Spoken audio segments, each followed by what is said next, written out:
This would be my favorite topic: sales or serving my client. I love it. So the first thing I want to talk about is prospecting. You've got to work out in your business who your elephant is, your big client, the one that can give you a lot of jobs. Once you do that, you need to call them and make appointments. See how you can help them, right? It's amazing, like, people want to be helped, but if they don't know about you, you're no chance. So feel free to ring up. Feel free to walk in. I don't care how you do it, you need to connect. It's like, you gotta go meet people. You gotta get out of your comfort zone and meet other people, find out what they want and how you can help them. Otherwise, no point being in business. If you can't do that, if you're too scared to meet other people, strangers or whatever you call it, you know what? You're gonna do a lot of suffering. Once you get in front of them, I think the best way to explain what you do and how you're going to help them is to describe the future that you are going to create for them. Because I think when you sell, you are selling someone the future they want. So in what I do, we get houses ready for sale.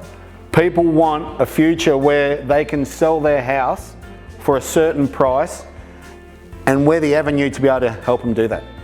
So I talk about the future. So in the future, when you put your house on the market, when you get this much for it, tell me what you want to do then. What's your next move? How are you going to do? We're going to move into this house, but we need to sell this house first. It's unbelievable how it works. Paint the picture. It's almost like so they can feel what it's going to be like once that future shows up. Because it's like people buy on emotion. And I believe that's a great way to do it, is to talk about the future and how it's going to be, have them feel it, and then help them get there. Help them create that future that they want. Who wouldn't want that? The other thing is, I know a lot of people in the service industry and in my case in the painting industry that do a lot of quotes. So they'll go to a house, they'll meet someone, they'll write up the quote, they'll email it off, and then just kind of wait until the client rings up and says, hopefully, I'd love you to do the job, blah, blah, blah, when can you start and all that. Doesn't really work like that. I think the fortune in your business is in the follow-up. If you're gonna take the time to go and meet people and help them and send them a quote, at least call them and say, have you got my quote? Are you happy for us to do the painting?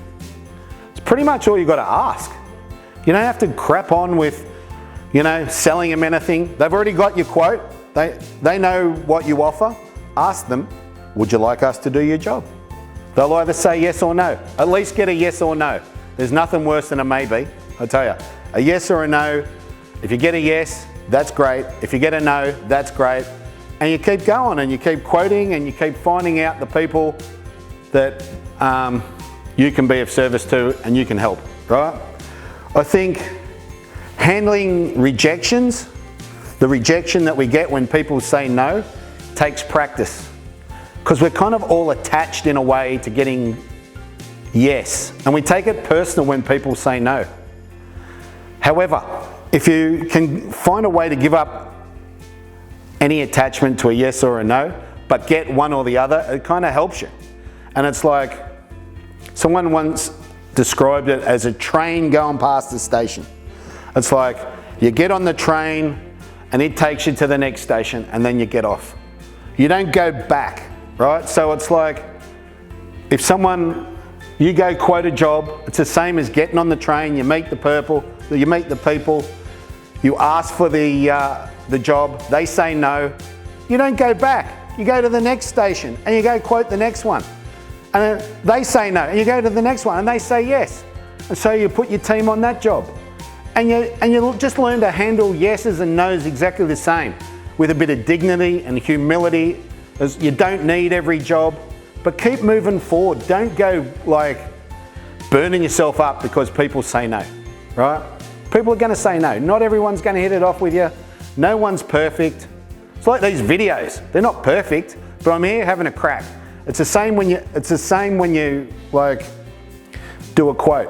You're not going to do it perfect. Some people will like you, some people won't. Some people want what you offer, some people won't. But if you're not out there, putting yourself out there, if you can't handle a no, it's going to be hard to get a yes.